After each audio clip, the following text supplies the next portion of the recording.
자, 오늘 말씀 보도록 하겠습니다. 누가복음 2장 1절에서 7절까지 보도록 하겠습니다. 누가복음 2장 1절에서 7절. 하나님의 말씀을 교독하도록 하겠습니다. 제가 먼저 읽고 여러분 한 절 읽고 마지막 절 같이 읽도록 하겠습니다. 하나님 말씀입니다. 그때 가이사 아구스도가 영을 내려 천하로 다 호적하라 하였으니 모든 사람이 호적하러 각각 고향으로 돌아가매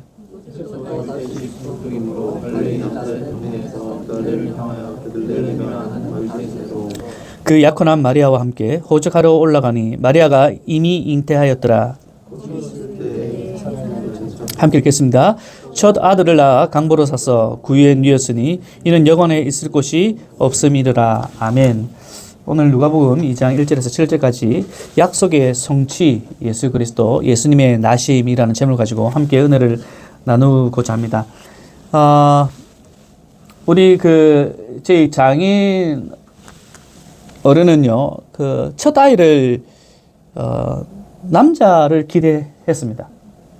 반드시 아이를 낳는데 여자는 싫어했어. 장인은 첫 아이는 무조건 성차는 뭐? 첫 애는 뭐? 남자다. 늘 그랬던 것 같습니다. 그 당시 또 남아 선호 사상이 그래도 있었던 당시이기 때문에 첫째는 무조건 남자를 낳아야 된다. 뭐 그런 생각이 짙었던 것 같습니다. 그래서 저희 장모님이 이제 임신을 하고 이제 해산할 때가 되어서 아기를 딱 낳았는데 애가 아들이 아니라 뭐였다? 그래도 뭐 기대는 했지만은 아들이었으면 좋았겠다 기대는 했겠지만은 그래도 딸이면 얼마나 참 귀여웠겠습니까? 지금은 뭐 그죠? 딸 기대는 아들을 했지만은 그래도 딸이 나왔으면 얼마나 귀여웠겠습니까?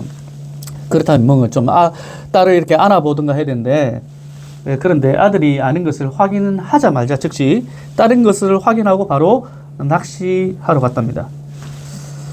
대단하신 분이죠. 지금도 뭐 한 번씩 장모님께서 이런 말씀을 이제 하시는데요.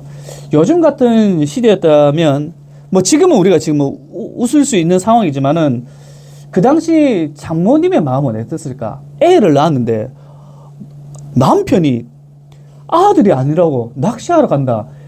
찬미야, 네가 만약 결혼했는데 남편이 찬미야, 사랑하는 찬미, 첫째는 아들이야. 그런데 딸이 나왔어. 남편이 그걸 보고 그냥 가버렸어.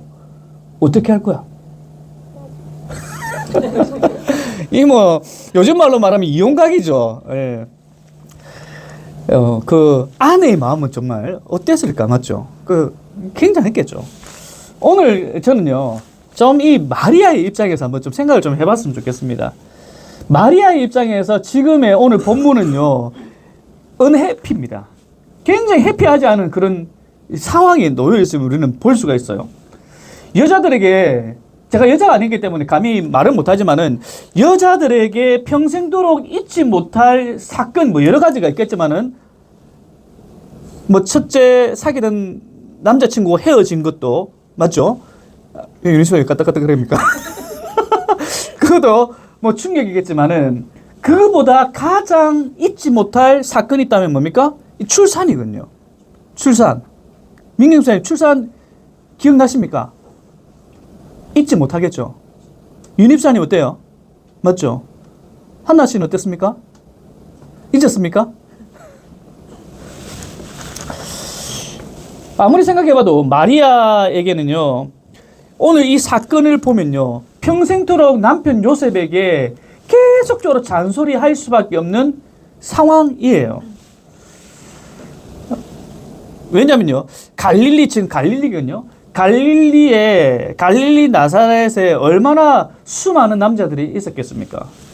그 많고 많은 남자들 가운데 하필 만난 짝이 출신이 어디냐면 유대아 땅에 있는 남자를 만났습니다. 그래서 오늘 우리가 본문을 봤지만은 뭐 여차 갈릴리에서 어디까지? 유다까지 가야만 하는 그런 상황이 되었죠. 얼마나 먼 곳인지 제가 나중에 보여드리겠습니다. 굉장히 힘든 상황이죠. 또 첫 둘째도 아니고 첫째예요. 그러면 첫째에게는 뭔가 다 잘해주고 싶은 마음이 엄마들한테 있거든요. 남자들한테는 조금 덜 할지 모르겠지만 상기수에 안 그렇습니까? 네. 그러네요. 여자들 입장에서는 첫째에게 뭔가 좀 더 잘해주고 싶은 마음이 사실 있잖아요. 그래서 첫째에게는 뭔가 뭡니까? 좋은 유모차에도 태우고 싶고, 유모차가 이래 있으면 바퀴가 좀 땅과 이게 뭔가 충격이 좀 덜하는 유모차를 사주고 싶고, 둘째는 뭐 충격이 가도 상관없는 뭐 그런 거. 뭐 첫째에게 뭡니까? 옷도 웬만하면 승찬아 좋은 거 입히고 싶고, 근데 자매한테는 대충 입히고, 좀 이런 첫째에게는 뭔가 좀 다 잘해주고 싶고, 둘째는 그냥 알아서 너 커 입어, 이게 크크는 체리마 보통 그래요. 자, 그렇다면 오늘 본문에서 볼 때 마리아가 첫째를 지금 낳았는데, 첫째를 낳았으면 뭡니까? 좀 좋은 산부인과를 좀 가든가, 아니면 조금 좋은 뭐 요즘 말로 같으면 좋은 산후조리원에 좀 보냈으면 좋겠는데, 우리가 이미 이 본문을 다 알고 있듯이 지금 첫째가 지금 어디에서 지금 나왔습니까? 어디에 지금 첫째를 뭐 좋은 산후조리원에 갔습니까?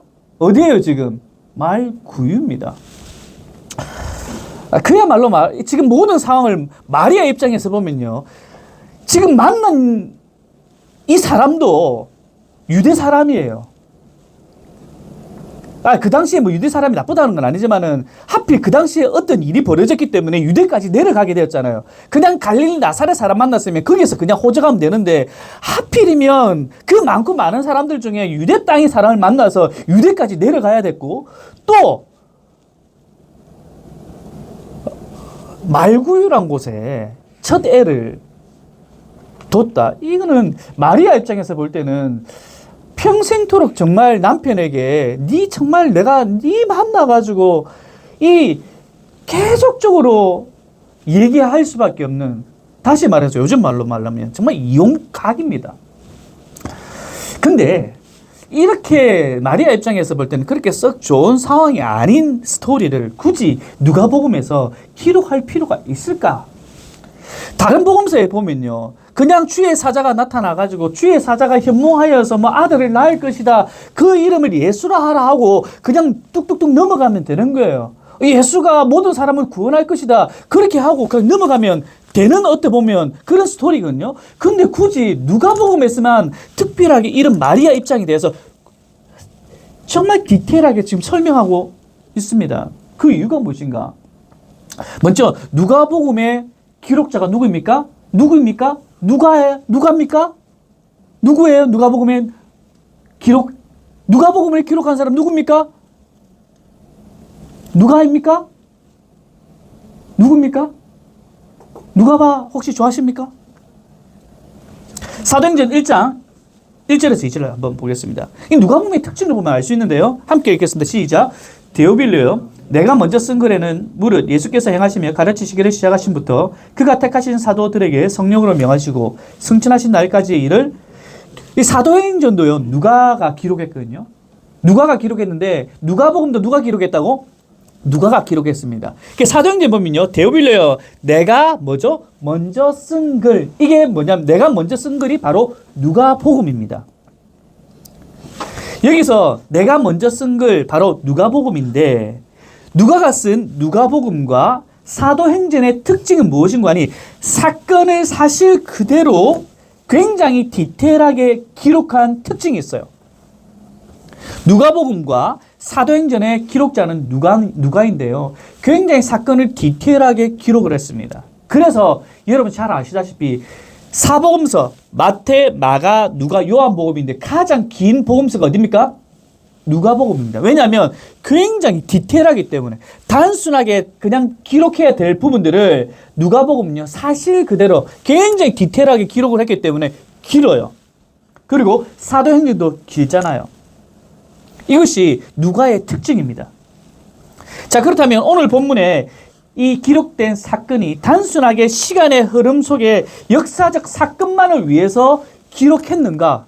단순하게 이 누가복음에 기록된 오늘 1장부터 1장 1절에서 7절까지 그 이후에 일어난 사건들을 누가가 단순하게 어떤 역사적인 사건만을 놓고 디테일하게 기록하기 위해서 이렇게 기록했는가? 그렇지 않다는 겁니다. 하나하나 시간의 흐름 속에 기록된 역사적 사건을 기록한 이유는 제가 얘기합니다. 결론적으로는 따라하겠습니다. 언약의 성취. 다시 말해서 예수님께서 이 땅에 오신 사건을 그냥 어떤 천사가 나타나서 네가 아이를 낳을 것이다 하라고 그것으로 끝나도 되는데 누가복음에서는요 철저하게 역사적 흐름 가운데 디테일하게 이렇게 기록한 이유는 무엇인가 하니 이런 역사적 사건이 단순하게 지금 단편적으로 일어난 역사적 사건만이 아니라 이 역사적 사건은 뭐다? 하나님의 언약의 성취의 사건이라는 사실을 보여주기 위해서 굉장히 디테일하게 기록하고 있다라는 사실입니다. 따라서 오늘 본문을 통해서요. 지금 우리는 성탄절 이제 뭐 캐롤송도 들리고 많지 않습니까? 우리가 성탄을 준비하면서 성탄을 맞이하면서 단순하게 예수님 오셔서 아니면 어떤 것에 우리가 무엇을 놓고 기뻐해야 되는가? 우리 드램프 성도는 이 크리스마스 성탄절 바로 이 날은 바로 하나님의 약속의 성취라는 사실을 우리가 기억하면서 성탄을 좀 보냈으면 좋겠습니다. 누가복음 1장 1절에서 3절 다시 한번 봅시다. 이제 디테일하게 기록하고 있는데 데오빌로요. 미안합니다. 그때에 가이사 아구스토가 영을 내려 천하로 다 호적하라 했으니 이 호적은 구레뇨가 수리아 총독이 되었을 때 처음 한 것이라. 모든 사람이 호적하러 각각 고향으로 돌아가며 지금 본문이 배경을 설명하고 있습니다. 굳이 왜 이렇게 해야 되는가? 제가 다시 여러분 머릿속에 항상 기억해야 됩니다. 이것은 뭡니까? 하나님의 약속의 성취란 사실을 누가는 계속적으로 얘기를 하고 있습니다. 이 부분도 하나님의 약속의 성취란 사실을 말씀하기 위해서 지금 디테일하게 설명을 하고 있어요. 누가복음에서 이렇게 기록합니다. 지금 때가 언제입니까, 체림아? 예수님이 지금 태어나신 때를 설명하고 있는데 이 때가 언제지, 체림이? 체림아, 뭐지? 읽어봐, 시작. 가이사 아구스토. 그리고 구레뇨가 수리아 총독이 되었을 때 일어난 사건을 지금 정확하게 얘기를 하고 있습니다. 자, 본문의 때가 언제냐면 가이사 아구스토.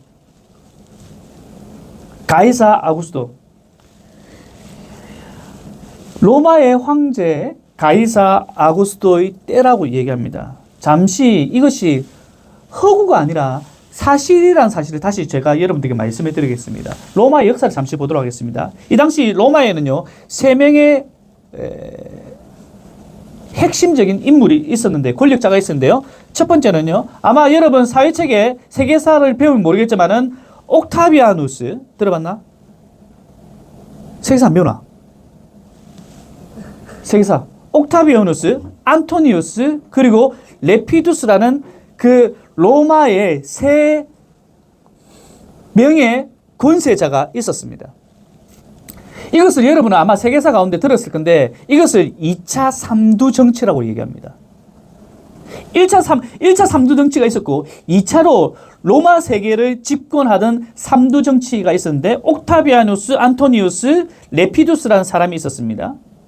근데 마지막 레피두스는 옥타비아누스, 안토니우스보다 굉장히 권력이 약했습니다. 거의 권력이 없다고 봅니다. 그래서 이 로마를 지배하기 위해서 큰 전쟁이 일어났는데 아마 여러분 한번 들어보셨을 뭡니까? 악티움 해전. BC 31년 전에 악티움 해전이라고 있습니다. 이 악티움 해전은요, 넘겨주시겠습니까? 옥타비아누스와 안토니우스의 전쟁인데요.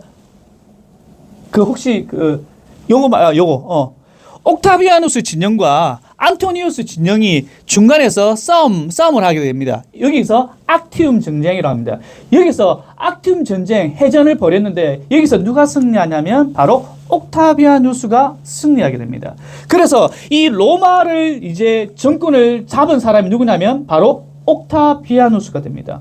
이 옥타비아누스가 되어서 그를 이제 원로원과 시민들이 칭송합니다. 뭐라고 칭송하느냐? 넘겨주세요. 바로 아우구스투스, 존엄한 자. 옥타비아누스는 아우구스투스, 존엄한 자라고 얘기합니다. 자, 여기서 오늘 우리가 성경에 누가복음 2장 1절에 그때 가이사 뭐라고 합니까? 아구스도. 이게 바로 옥타비아누스입니다. 성경책 가지고 계신 분들 거기다가 옥타비아누스라 적으시면 됩니다. 그러니까 아우구스도 이게 누구냐면 로마의 일대 이제 황제가 되는 옥타비아누스예요. 그러니까 지금 누가가 이렇게 디테일하게 기록한 이유는 제가 다시 얘기합니다. 뭐라고요? 하나님의 약속의 성취라는 사실을 분명히 얘기를 하고 있는데요.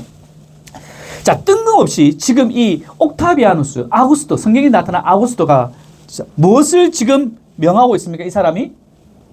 호적하라. 헬라로 아포클라포라고 합니다. 기록하다, 쓰다. 호적하라라고 명을 내리고 있습니다. 예를 들자면 저는요, 이제 제가 태어났는데 이 당시에 만약에 제가 호적 등본이라는 게 있습니다. 호적 등본이 있는데 호적이란 것은요, 제가 지금 살고 있는 곳에 호적하는 것이 아니라 호적이란 말은 우리나라에서도 호적이란 말은 저희 아버지 고향 할아버지가 살고 있는 윗대 조상들이 살고 있는 곳을 호적이라고 합니다. 맞나요? 맞죠? 그래서 제가 어렸을 때부터 요즘 상기선생님 혹시 호적 어딘지 아십니까? 혹시 알고 있습니까? 함이 알고 있나? 잘 몰라요. 저희 어렸을 때만 해도 저희 아버지께서 왜 그렇게 강조했는지 모르겠는데 저는요, 예천군 풍량명 와룡 1리 513번지 그걸 어릴 때부터 자꾸 외웠어요.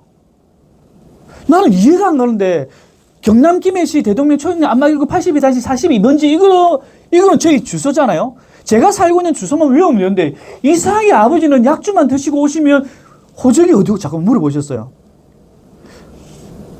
혹시 우리 집만 그랬나요? 혹시 여러분 집은 혹시 안 그랬나요?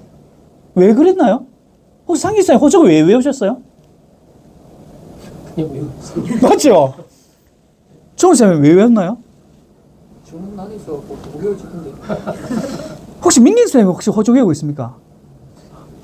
외우고 있습니까? 저 학교에서 맨날 그거를 체크했었어요. 호적을? 몇 대서 나오고. 아, 그래요? 이상한 학교네. 혹시 혜성이는 호적 외우고 있나? 아니 뭐. 그러니까 이게 뭔지는 모르겠고 어느 세대부터 이제 안 가르치는데 저희들 세대 때 이상하게 호적을, 그러니까 여기서 말하는 호적은 무슨 말인지 알겠죠? 그러니까 예수님께서 태어나신 갈릴리에서 나사렛에서 내가 태어났습니다 출생 신고하는 것이 아니라 호적이란 말은 뭡니까? 윗대 자손들이, 윗대 선조들이 살고 있는 곳에 가서 기록하는 것을 얘기를 합니다. 그것을 호적이라고 얘기합니다. 그래서 옥타비아누스, 아우구스토죠? 정책이 뭡니까? 호적을 해라라고 얘기를 합니다. 왜 이 당시 때 그렇게 했는가? 일대 이제 황제가 되어지는데 이 황제가 나라를 좀 더 든든하게 세우기 위해서는 뭐가 필요합니까? 뭐가 필요하죠?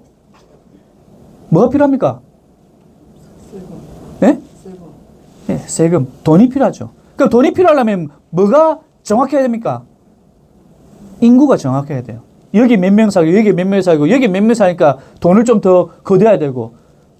그래서 세금을 더 거두기 위해서 또 뭡니까? 이제 전쟁을 하기 위해서는 뭐 여자는 필요 없고 뭡니까? 남자가 몇 명 있는지를 파악을 해야 되기 때문에 이 옥타비아누스 때 신기하게도 호적을 하게 만듭니다. 세금을 더 걷어들이고 그리고 징집을 하기 위해서. 행정적 절차로 굉장히 필요한 때죠. 그 당시 갈릴리 유대는요, 로마의 속국입니다. 넘겨주시기 바랍니다. 여기 보면요, 아우구스투스 여기 이 색깔인데 획득한 영토입니다. 획득한 영토인데 지금 여기 보면 시리아 쪽 보입니까? 이쪽이 지금 갈릴리 나사렛이고 이쪽이 예루살렘, 이쪽이 유다입니다. 그러니까 지금 속국이 로마의 지금 뭡니까? 속국이라는 사실이죠. 그래서 옥타비아누스 때, 아우구스트 때 로마의 속국이기 때문에 이들 여기에 사는 사람들도 어떻게 해야 된다? 호적을 해야 된다는 사실이죠. 그래서 요셉과 마리아도 어디로 이동했는가 넘겨주세요. 읽읍시다. 시작. 요셉도 다윗의 집 족속, 다윗의 뭡니까? 가게라는 겁니다. 가게. 예. 다윗의 가게이므로 어디로 간다? 갈릴리 나사렛 동네에서 어디로? 유대를 향하여 베들레헴으로 갔다. 갈릴리에서요 예루살렘까지 거리가 어떻게 되는지 아십니까? 직선으로 약 150km 된답니다. 직선으로 그릴 때. 자, 넘겨주시기 바랍니다. 그러니까 직선으로 할 때는 한 150, 여러분 150km를 간다 그러면 부산에서 대구까지 약 100km입니다. 직선으로. 그렇다면 그 당시 도로가 왕의 대로가 있었는데 아무튼 굉장히 험악하죠. 넘겨주시기 바랍니다. 길이 지금처럼 뭐 고속도로가 있고 뭐 있는 게 아니라 굉장히 지금 산지입니다. 산지. 이 산지를 거쳐 가야 했다는 사실이죠. 단순하게 오늘 그냥 성경에서 그냥 같다더라 이렇게 생각하면 마리아 입장에서 볼 때는 그냥 평범하게 느껴질지 모르겠지만 이런 입체적으로 우리가 볼 때는 심각하다는 겁니다. 호적하라고 한다는 것이 결코 쉽지 않다는 겁니다. 거부할 수도 있어요, 사실. 왜냐하면 갈릴리에서 유대까지 갔다 온 사람이 한두 사람이겠습니까? 아니란 거죠. 그리고 지금 마리아가 누구를 지금 가지고 있습니까? 뱃속에? 남자들은 이해가 안 됩니다. 저도 이해 안 돼요. 우리 엄마들 아기를 뵀을 때 움직이기 쉬웠습니까? 어렵습니까? 어려워요. 그러니까 그냥 순수하게 그냥 갔다라고 생각하면 안 되는 거예요. 만삭입니다. 만삭. 이런 만삭 가운데 갈릴리라는 곳에서 예루살렘까지 갔다니까요. 자, 넘기세요. 이 보세요. 지금 예루살렘이라는 곳이 산지입니다. 그러니까 예루살렘을 항상 성경에서 얘기할 때 올라간다라고 얘기를 하거든요. 올라간다.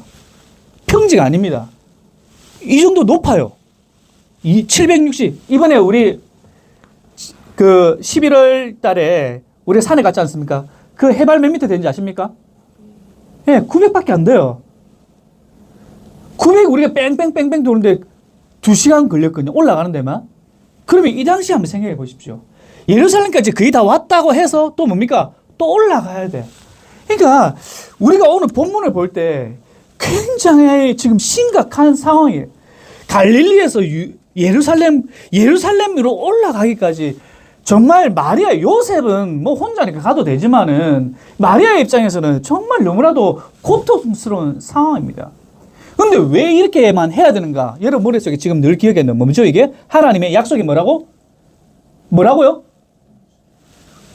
약속의 성취라는 이 관점에서 이 본문을 보지 않으면 안 된다는 사실입니다. 왜 이렇게 험악하고 나중에 보겠지만 왜 아우구스도 때 이런 일이 벌어지고 이 모든 일이 누가복음에서 왜 디테일하게 이렇게 기록할 수밖에 없는가? 하나님의 약속의 성취를 붙잡지 않고서는 이 본문을 꼭 이렇게 본문을 봐야 된다는 거죠. 자, 넘겨주시기 바랍니다. 넘겨주세요. 잠시 봅시다. 누르세요. 소리 좀 크게, 소리 나옵니까? 소리 안 나옵니까? 소리 없이 보세요, 그러면.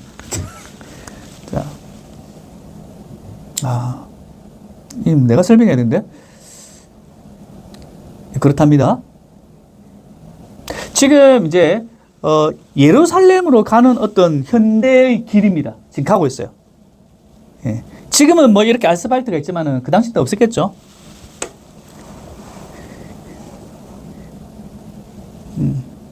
글 읽어 보시면 되겠죠. 한번 잠시 좀 봅시다.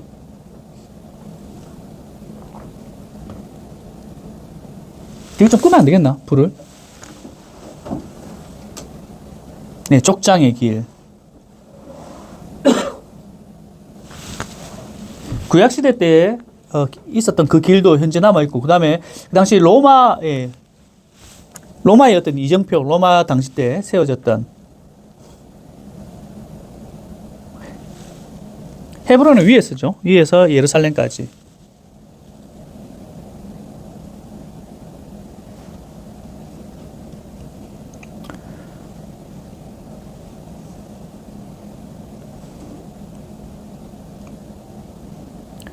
그 당시 때도 뭐 걸어가지는 않았겠죠. 어떤 나귀 정도 이렇게 타고 가지 않았을까 뭐 그렇게 생각이 되어집니다.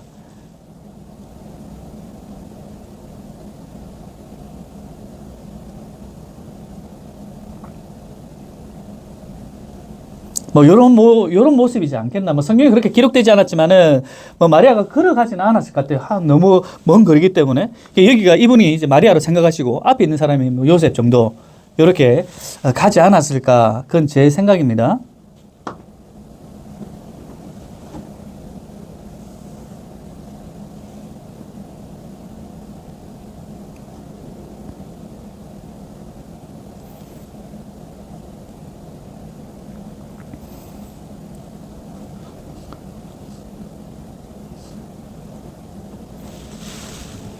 네, 여기까지만 봅시다. 예. 자, 불 켜주세요.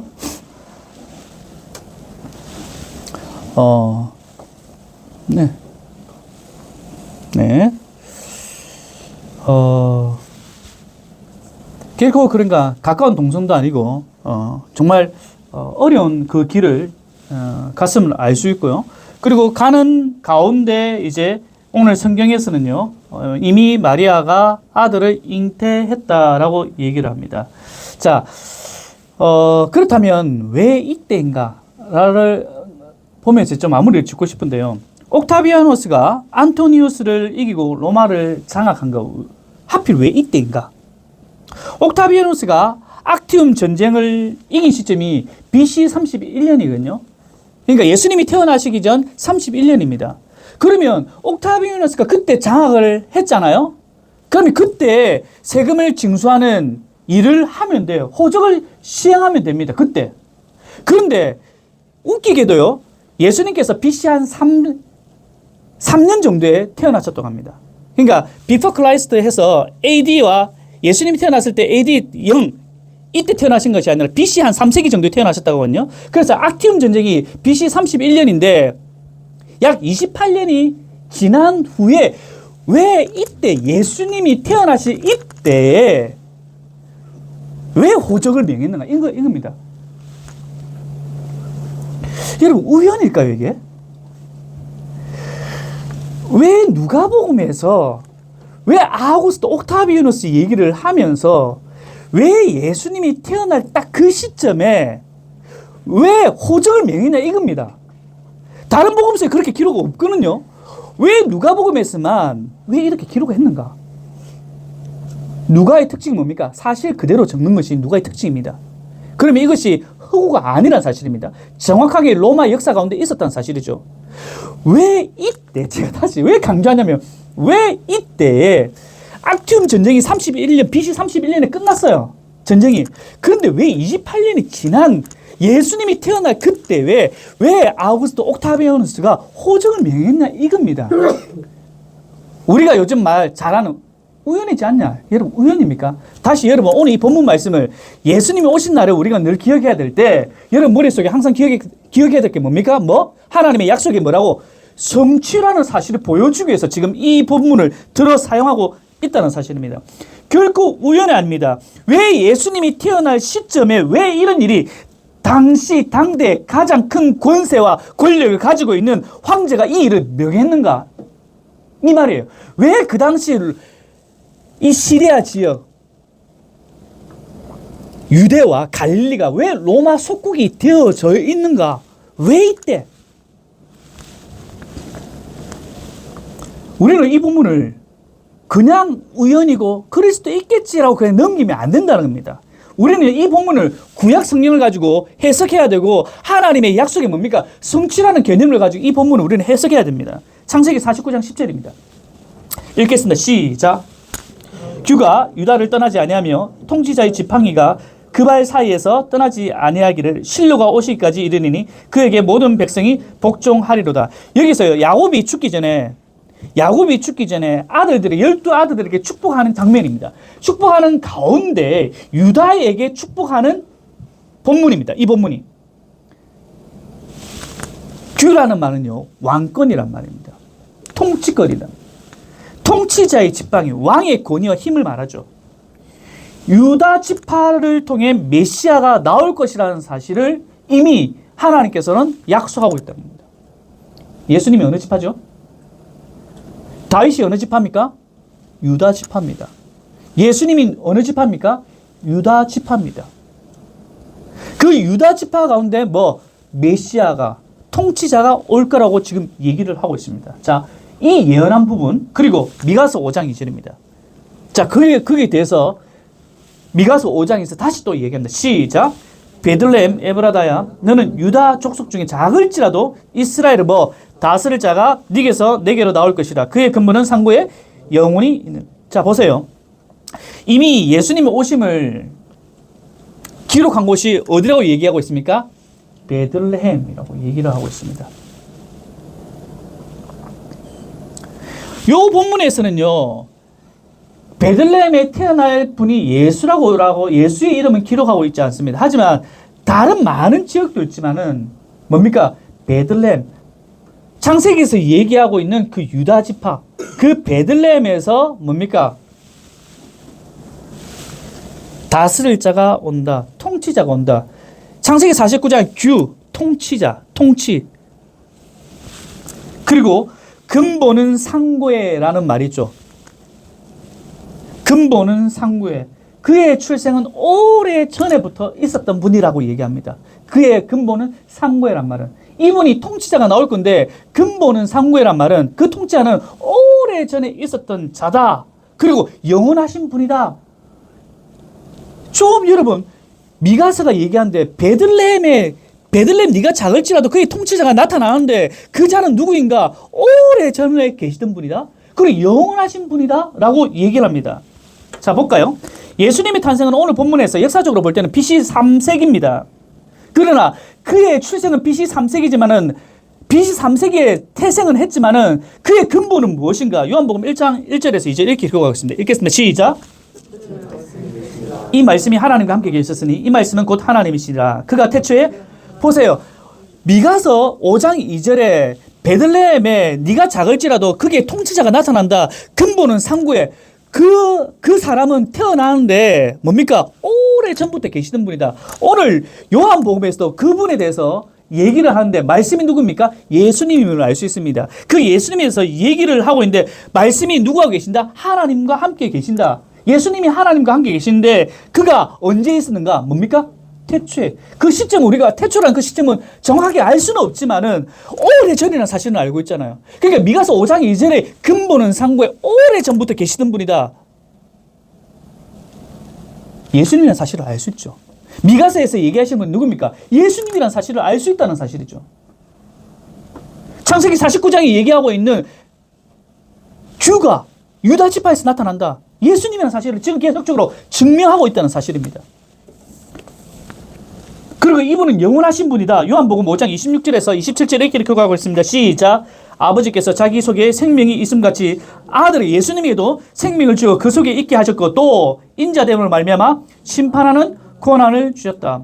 이분은 생명이 되신 분, 영원하신 분 또한 뭡니까? 세상의 심판자, 통치자라는 사실입니다. 누가? 예수님이. 자, 여러분, 우리가 크리스마스 성탄절을 이렇게 보내고 있습니다. 오늘 본문을 통해서요, 미가서뿐만 아니라 구약 여러 성경을 통해서 예수님이 메시아 되심, 그리스도 되심, 구원자 되심을 계속적으로 증명해 나가고 있습니다. 다시 말합니다. 하나님의 약속이 성취되었다는 사실을 오늘 누가복음에서는 우리에게 말씀하고 있다는 사실입니다. 그렇다면 오늘 본문은 역사적 시간의 흐름 속에서만 예수님의 탄생을 말씀하고 있는 것만 아니라 예수님이 이 땅에 오시면 성취라는 사실입니다. 하나님의 약속의 성취의 결과를 오늘 누가복음에서는 얘기하고 있습니다. 그때 아우구스투, 역사적 사건을 얘기하면서 그 아우구스투가 호적을 명하였고, 우연하게 호적을 명한 것이 아니라 악티움 전쟁이 일어난 28년 지난 이후에 왜 그때인가? 예수님이 태어나실 그때 왜 호적을 하게 됐는가? 그 호적함을 통해서 어떤 일이 벌어졌는가? 모든 사람들이 각 족속으로 돌아가서 거기서 등기를 해야 된다는 거. 그게 써야 된다. 내가 태어났다. 호적을 해야 된다. 왜 그때인가? 성취랑 성취. 12월은 왠지 모르게 기뻐요. 안 그래요? 11월은 좀 우울하다가 12월 되면 왠지 마음이 덜 뜨는 건 맞잖아요. 막 추리도 하고 지에서도 정말 희한하게 추리를 했지만 저는 평생 동안 이렇게 캐롤을 많이 들어본 게 처음입니다. 매장에 들어가면 그 제가 그 캐롤송을 맞춘 것이 아니라 그냥 나와요. 50년 동안 살면서 이렇게 365일 고해 한 번 거룩 한 번 이렇게 들어본 적은 없거든요.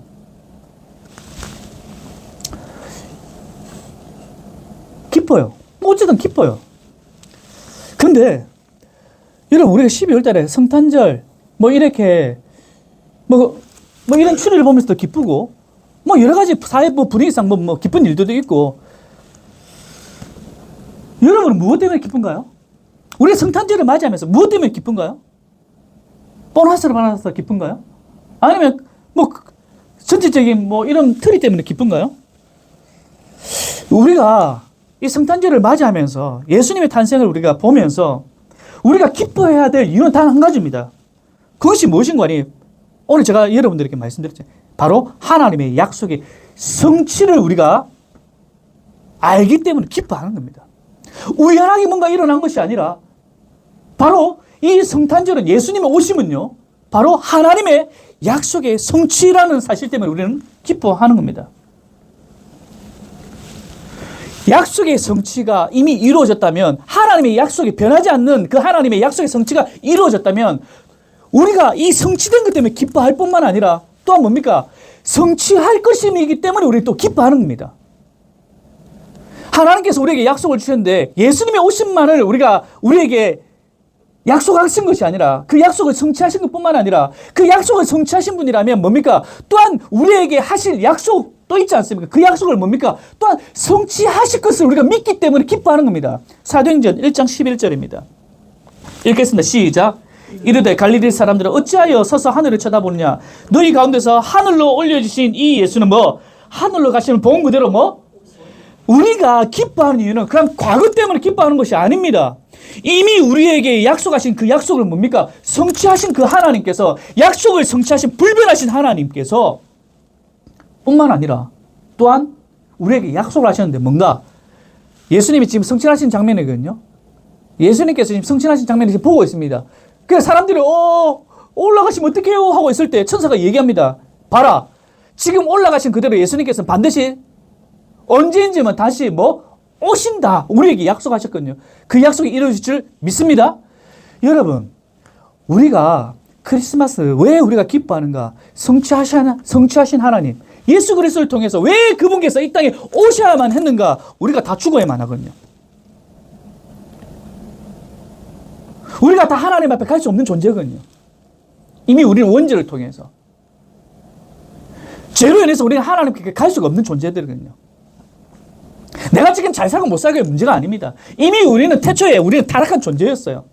원래부터 우리는 타락한 존재였습니다. 하지만 하나님께서 하나님의 정하신 택하신 백성들을 위해서 하나님의 방법대로 하나님의 사랑과 공의를 실천하시는 거죠. 그것이 뭡니까? 예수 그리스도. 그것이 창세기 3장 15절에 나타나는 원복음이지 않습니까? 그 원복음을 성취하셨지 않습니까? 그런데 더 중요한 것은요. 그 성취하신 그 하나님 역사 밖에서요? 아닙니다. 역사 안에서. 우리가 살아가고 숨쉬는 그 역사 가운데서 하나님의 약속은 성취하신다. 뭔가 뜬구름 잡는 얘기가 아니라는 사실입니다. 오늘 그때에 아우구스도 옥타비누스 그때에 하나님께서 세상의 권력을 사용하셔서 하나님의 약속을 성취하신다는 겁니다. 따라서 우리가 살아가는 것도 어떤 우리가 허구 가운데 뭔가 먼 산 가운데 하나님께서 그 약속을 성취하시는 것이 아니라 우리가 살아가고 있는 우리가 숨쉬고 있는 우리가 땅 밟고 있는 이 상황 가운데 이 역사 가운데 하나님의 약속은 또한 성취될 것이라는 사실입니다. 그래서 우리가 성탄절 예수님 오셨다는 이 사실 가운데 우리는 이 땅 가운데서 어떻게 살아가야 되는가? 그냥 허무맹랑하게 살아가서는 안 된다는 겁니다. 우리가 숨쉬는 이곳 가운데서 하나님의 약속이 성취될 것이다라는 사실입니다. 그것이 성탄을 맞이하는 그리스도인의 모습이라는 사실입니다. 크리스마스 선물 바쁘지만 기도해야 되겠죠 라는 책 받아서 기분도 좋고 우리가 선물 받아서 성탄절날 이거 이렇게 즐기고 맞아요. 이것도 좋아요. 하지만 이것이 메인이 아니라는 사실이. 그러니까 밥 먹고 좋아요. 이것이 메인이 아니라는 사실입니다. 우리의 메인, 이 성탄절의 메인은 무엇인가? 약속이란 약속. 엄마 아빠가 약속을 지킵니까? 안 지킵니까? 필립이. 잠시만. TV 좀 끄라. 약속을 잠시만. 좀 심각해지는데 나중에 집에서 좀 보자. 아마 엄마 아빠가 약속 지킵니까? 안 지킵니까? 비단 우리 집만의 문제는 아닌 것 같다. 자, 좀 더 올라가자. 체리마, 엄마 아빠가 약속 지키나 안 지키나? 안 지키나? 지켜요. 오. 자, 이제 긴장 푸시고 이 과정 긴장을 좀 푸세요. 승찬아, 고개 좀 들어봐라. 괜찮아. 솔직해지자. 엄마 아빠가 약속을 지킵니까? 안 지킵니까? 지킵니까? 참야. 엄마 아빠 약속 지킵니까? 몰라. 하여튼 참야 고맙다. 그래, 이 정도는 해야지. 예. 지키려고 애를 쓰죠. 자녀들에게. 또 못 지킬 수도 있죠. 어떻게 우리가 다 지킬 수가 있나요? 엄마 아빠가 어떻게 약속을 다 지킬 수 있나요? 어릴 때 너네들에게 뭐 집 한 채 사줄게. 이거 어떻게 지켜? 못 지켜. 평생 못 지켜. 하지만 여러분 믿고 있는 하나님은요. 여러분 믿고 있는 하나님. 여러분 믿고 있는 그 하나님 어떤 하나님인가? 여러분 인본주의적으로 우리 보면 안 돼요. 성경을. 저와 여러분 믿고 있는 그 하나님 어떤 하나님인가? 단순하게 부모님을 생각할 그게 아닙니다.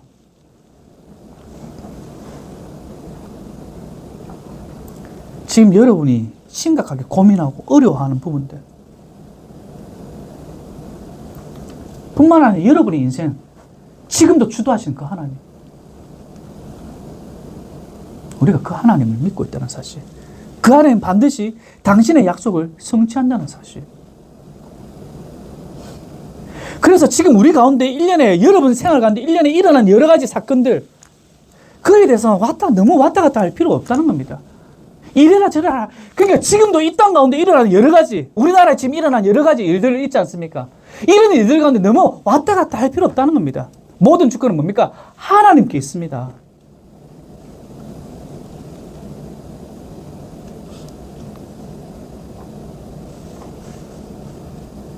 어디에서는 박수치고 어디에서는 손가락질하고 이것이 아니라 우리가 지금 이 사회에 일어나는 일들을 통해서 우리가 가지고 있는 어떤 생각들을 발현해가지고 서로를 손가락질하며 하는 것이 아니라 이 땅을 통치하시는 분은 하나님이십니다 라고 우리가 더 고백하며 나아야 한다는 사실이죠. 어떤 진영의 논리에서 우리가 움직이는 것이 아니라 이것이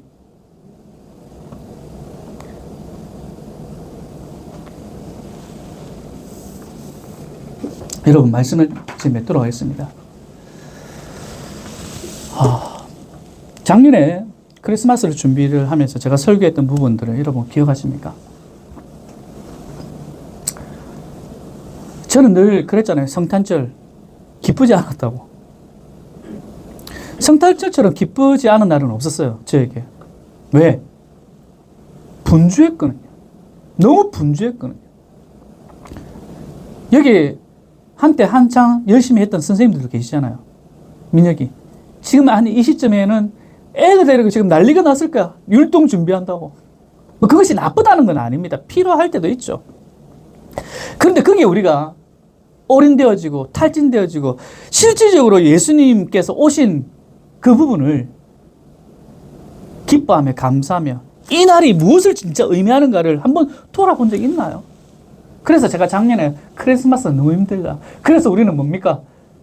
캠프를 가자. 그랬죠.